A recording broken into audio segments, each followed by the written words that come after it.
আজকে ভাবলাম তোমাদের সাথে পার্শে মাছের ঝালের রেসিপিটা শেয়ার করা যাক। তো পার্শে মাছের ঝালও বলতে পারো অথবা পার্শে মাছের তেল ঝালও বলতে পারো। তো পার্শে মাছটাকে নুন হলুদ মাখিয়ে ভালো করে ভেজে নিয়েছি। ভেজে নেওয়ার পর কড়াইয়ে সেই তেলের মধ্যেই দিয়ে দিয়েছি হচ্ছে কালো জিরে, দুটো শুকনো লঙ্কা, আদা রসুন বাটা, তারপর হচ্ছে পেঁয়াজ বাটা আর টমেটো কুচি করে দিয়েছি। কারণ তোমরা টমেটো পেস্ট দিতে পারো, তাহলে আরও ভালো হতে পারে।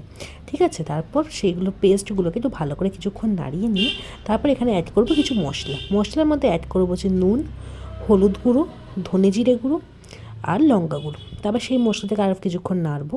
বেশ হালকা হালকা তেল ছাড়তে যখন শুরু করবে তখন এর মধ্যে অ্যাড করবো হচ্ছে সামান্য পরিমাণ জল। সামান্য পরিমাণ না, মানে একটু বেশ অনেকটাই জল অ্যাড করবো।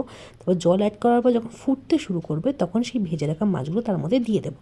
তো ভেজে রাখা মাছগুলো দিয়ে দেওয়ার পর বেশ অনেকটা ফোটাবো, কারণ এখানে আমরা ঝোল রাখবো না, একটু তাই জন্য ঝোলের পরিমাণটা কমাতে হবে, কারণ বেশ মাখো মাখো জিনিসটা হবে।